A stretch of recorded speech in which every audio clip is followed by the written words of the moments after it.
Oke guys, welcome back to Cakra Diva Reinkarnasi dalam pembahasan alur cerita Solen 2 Jusitamen episode ke-138. Seperti biasa, kita review dulu pembahasan alur cerita episode sebelumnya, di mana Yuho telah mengeksekusi rencana pengintaian untuk Kekaisaran Ryu dan Sekte Roh Kudus, dan langsung bertemu dengan dua tetua agung Sekte Roh Kudus, yaitu Nangongwang dan Jiamian. Dengan bantuan Song Yunji, Yuho berhasil membekuk Jiamian Doluo, sementara Nangongwang ditangkap untuk investigasi. Dengan ancaman api cahaya hijau Song Yunji yang mampu menghancurkan kultivasinya, Nangongwang pun memohon untuk nyawanya dan berjanji akan melakukan segala yang Yuho ataupun Song Yunji inginkan. Dari situlah Song Yunji mulai menginterogasi Nangongwang dan menemukan bahwa Sekte Roh Kudus dipimpin oleh leluhur agung mereka Yao Shishu, sementara putranya alias Zhong Liwu didapuk menjadi ketua sekte. Ketua sekte membawahi 2 gadis suci dan 8 tetua agung, namun kekuatan yang sebenarnya dari Sekte Roh Kudus berada di aula pemuja yang dipimpin langsung oleh Sang Doluo Naga Suci kegelapan Long Xiaoyao. Gimana cerita selengkapnya? Langsung aja kita terobos. Kuy. Interogasi terus berlanjut ketika Song Yunji meminta Nangongwang menyebut siapa saja 8 tetua agung yang dimiliki oleh Sekte Roh Kudus. Saking misteriusnya, Nangongwang bahkan tidak mengetahui tetua agung pertama, sementara dirinya sendiri menjabat sebagai tetua agung kedua. Tetua ketiga adalah Doluo Petir Kegelapan alias Ming Le Doluo yang memiliki kekuatan di level 92. Sementara tetua keempat adalah Doluo Alam Baka alias Yoming, di mana kedua tetua ini merupakan orang yang telah mengeroyoknya ketika menyelamatkan Nan Sui Sui hingga membuatnya udah pindah alam lah kalau tidak diselamatkan dengan pengorbanan nyawa Wang Qiu'er. Masih ingat kan? Begitu mendengar 2 nama ini, hati Yuho segera diselimuti oleh kemarahan dan berambisi untuk membayar lunas hutang masa lalu maupun hutang yang akan datang kepada mereka berdua. Yuho berusaha keras menahan emosi di hatinya dan fokus untuk menyelesaikan misi kali ini, yaitu menyelamatkan Tang Ya. Karena itulah dia segera masuk ke pertanyaan inti tentang keberadaan gadis suci, dan Nangongwang masih dengan patuh menyampaikan segala hal yang dia tahu. Nangongwang menjelaskan bahwa gadis suci Ponix Api berada di markas utama karena menerima bimbingan langsung dari wakil ketua sekte Feng Ling, yang membuat Yuho bertanya-tanya apakah kakak seniornya itu telah kembali terjerumus dalam pengaruh Sekte Roh Suci. Setelah mengungkap keberadaan Ma Xiaotu, Nangongwang pun beralih kepada gadis suci biru perak yang sesuai perkiraan Yuho memang berada di tenda pasukan utama Sekte Roh Kudus yang ada di luar kota Tianling. Nangongwang menyebut bahwa dia telah menyerah dengan tulus dan memohon keadilan untuk tidak dilumpuhkan kultivasinya.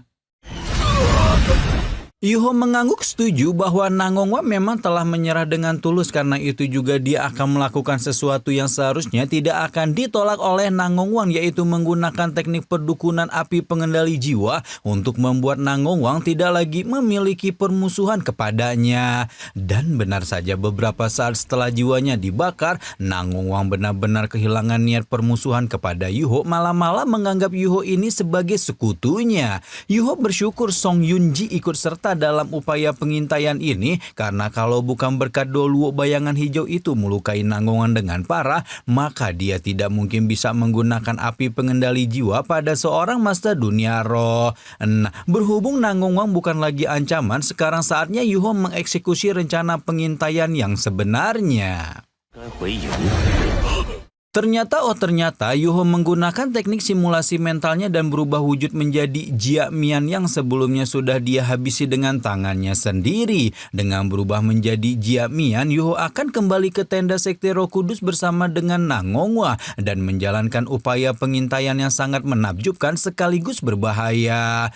Oke, sekarang kita pindah dulu ke perkemahan Kekaisaran Ryu featuring Sekte Roh Kudus yang ada di luar kota Tianling, di mana komandan utama Kekaisaran Ryu yaitu Lin Hai sedang mendapat omelan dari Zhong Liwu yang sedang menantikan kepulangan 2 tetua agungnya, namun belum mendapatkan kabar baik hingga saat ini.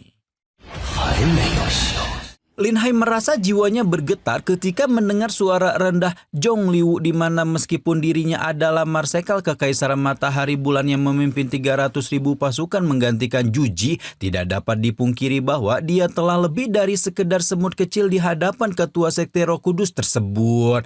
Nah, ketika Lin Hai lagi jadi bulan-bulanan Zhong Liwu inilah ada seorang prajurit yang masuk dan melaporkan bahwa penjaga gerbang telah melihat Nangong Wang serta Jia Mian kembali setelah sekian lama. Sementara itu di sisi lain, Yuho yang baru saja memasuki kamp militer Kekaisaran Ryu hampir tidak bisa menahan diri untuk bergedik ngeri merasakan betapa pekatnya aura kematian yang ada di perkemahan militer ini. Yuho baru saja diberitahu posisi tenda Tangya ketika tiba-tiba saja seorang prajurit muncul dan menyampaikan bahwa Zhong Liwu memanggil mereka. Yuho agak khawatir kalau penyamarannya telah terbongkar dengan begitu cepat, namun tetap memilih untuk memenuhi panggilan Zhong Liwu yang langsung bertanya apa alasan dua tetua agung sekte Roh Kudus itu tidak kunjung kembali dalam waktu lama.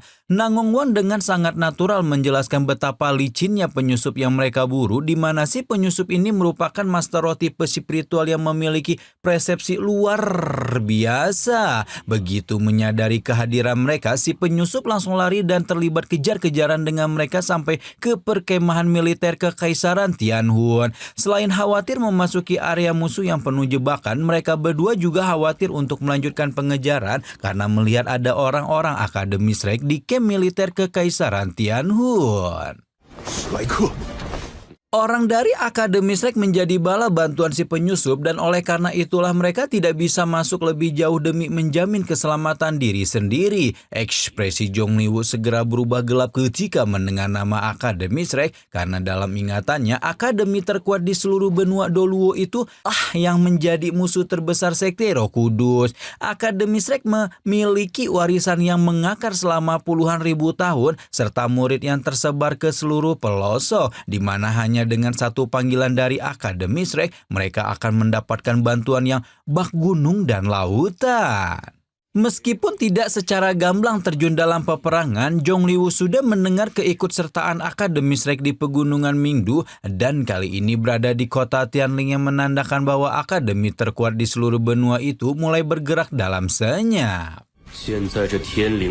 Zhong Liwu bertanya apakah dua tetua agung ini sempat melihat roh pelindung yang dimiliki oleh bala bantuan penyusup itu, dan dengan ragu-ragu Nangong menyebut bahwa dia hanya sempat melihat satu super Doluo dengan roh pelindung Phoenix. Zhong Liwu cukup terkejut mengetahui bahwa Yan Zhaojie yang tersohor terjun secara pribadi kali ini dan meminta Lin Hai untuk terus memantai situasi sambil mencari kesempatan untuk menangkap salah satu Doluo terkuat Akademi Shrek tersebut.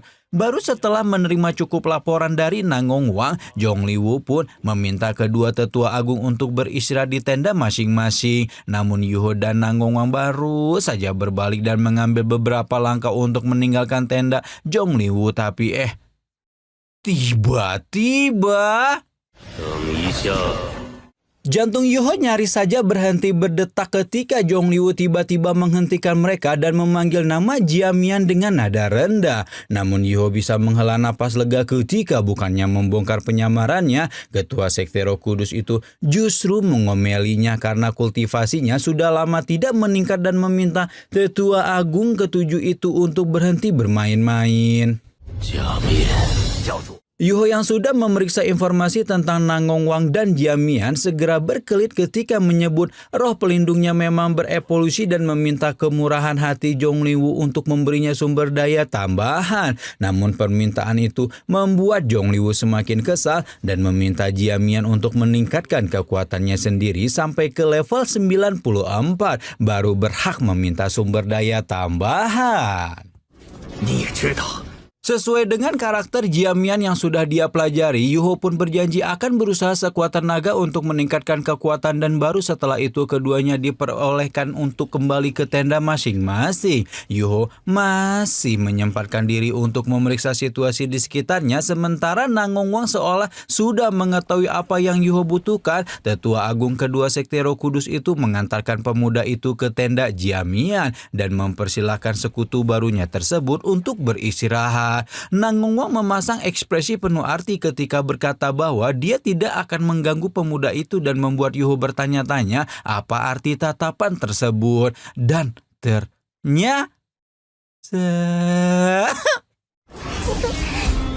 ternyata ternyata ada 2 biji cabe-cabean lagi birahu di atas ranjang Jiamian seolah sudah menanti kepulangan dan tidak sabar untuk pusreng bareng tetua ke-7 sekte Roh Kudus tersebut. Yuho yang dasarnya bocah soleh auto eksipar banyak-banyak melihat tante-tante di hadapannya dan tanpa pikir panjang langsung mengusir keduanya dengan amarah.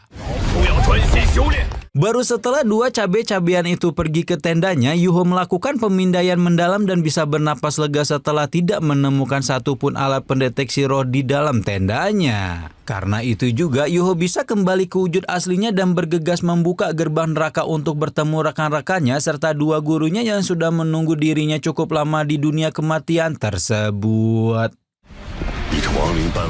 Yuho sempat melihat ekspresi resah dan gelisah Yan Shaoze sampai Doluo Phoenix Cahaya itu kemudian menjelaskan bahwa aura kematian di pesawat arwah Yuho ini benar-benar bertentangan dengan roh pelindungnya hingga membuat setiap detik berada di sini menjadi penderitaan. Song Yunji yang sudah pernah diajak kemari tampak lebih tenang, namun tetua pavilion Dewa Laut itu masih tidak dapat menahan keterkejutan ketika melihat ada raja beruang es berusia 200.000 tahun ada di tempat ini dan menunjukkan kepatuhan kepada Yuho.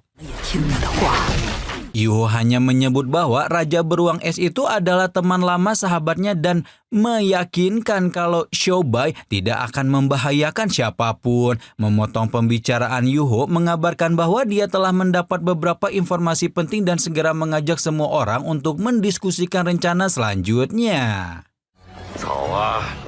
Yuho baru saja keluar dari gerbang neraka dan kembali ke wujud Jiamian ketika ternyata Nangong Wang telah menunggunya di depan tenda. Yuho sempat kebingungan dengan apa yang dilakukan tetua kedua sekte Roh Kudus tersebut sampai kemudian Nangong Wang menjelaskan dengan suara pelan bahwa dia akan mengajak Yuho menemui gadis suci yang sedang berada di tenda makan. Sesuai dengan informasi Nangong Wang, Yuho segera menangkap bayangan Tangya yang sedang makan bersama dengan Doluo Harimau Kalajengking Jang Peng. Bersama dengan Nangong Wang, Yuho membungkuk hormat kepada Tangya dan juga Jang Peng yang merupakan pemuja ke-6 balai pemujaan dan langsung merasakan betapa lemah aura kehidupan yang dimiliki oleh Mbak Yaya. Nangong Wang mengajak Yuho untuk pamit undur diri dan segera bergabung dengan tetua agung ketiga yaitu Ming Lie sebelum kemudian mulai menceritakan kembali pertemuannya dengan akademis Rek dalam pengejaran tadi malam. Ming Lie Doluo juga menunjukkan keterkejutan ketika mendengar nama Yan Shaoze karena yang dia tahu Doluo Phoenix Cahaya itu adalah murid Mu'en yang kemungkinan besar sekarang sudah mencapai ranah super Doluo. Yan Shaoze. Meskipun demikian, Ming Lie yakin kekuatan mereka sudah lebih dari cukup untuk menghadapi akademis Rek, apalagi kali ini Zhong Liwu turun tangan secara pribadi untuk memimpin peperangan. Setelah membicarakan akademis Rek, Ming Lie mengalihkan perhatian kepada Yuho alias Jamian yang bertanya kenapa adik ketujuh mereka ini mengusir 2 selirnya. Yuho masih dengan karakter Jiamian menceritakan momentum Zhong Liwu memarahinya habis-habisan karena terlalu banyak bersenang-senang dan mencurcol kalau sekarang dia tidak berani nyantai-nyantai lagi karena teguran tersebut. Ming Lie berniat membercandai Jiamian ketika menyebut bahwa mereka memang lebih baik menghindari wanita, namun pernyataan itu justru membuat Yuho terpantik emosinya ketika mengingatkan bagaimana Doluo petir kegelapan itu menyekap ketua sekte naga bumi di kota Riseng. Perkataan Jiamian jelas membuat Ming Lie terbagung-bagung karena dia tidak memahami bagaimana tetua ketujuh itu bisa mengetahui apa yang terjadi di kota Riseng padahal tidak ikut serta. Yuho hanya menyebut bahwa Ming Lie seharusnya tidak melakukan hal tersebut kalau memang tidak mau diketahui oleh orang lain dan membuat tetua ketiga itu semakin kebingungan lagi karena menangkap perubahan karakter pada Jiamian. Nah, untuk menenangkan Ming Lie agar tidak semakin curiga kepada Yuho, Nangong Wang pun akhirnya mengajaknya minum komer aja sebelum kemudian kembali mengingatkan bahwa adik ketujuh mereka tadi malam baru saja dimarahi oleh ketua sekte yang pastinya membuat perasaannya menjadi buruk. Yuho sudah tidak peduli lagi dengan apa yang diobrolkan oleh Nangong Wang dan Meng Lie yang hanya akan membuat dirinya emosi dan memutuskan untuk segera kembali ke tendanya sendiri. Tapi tiba-tiba 你的气息似乎有些变化。 Edian, waduh, ketemu Tangya sih ketemu, tapi ini Mbak Yaya langsung bisa ngenotis perbedaan aura Yuho dengan Jiamian nih. Apalagi di sampingnya ada Om Jangpeng yang udah kesal sampai ke ubun-ubun nih ke Yuho karena dulu pernah kalah taruhan pas zaman pemuda itu masih bocil banget. Apakah penyamaran Yuho benar-benar akan terbongkar? Tungguin video minggu depan. Rama di sini pamit, bye-bye.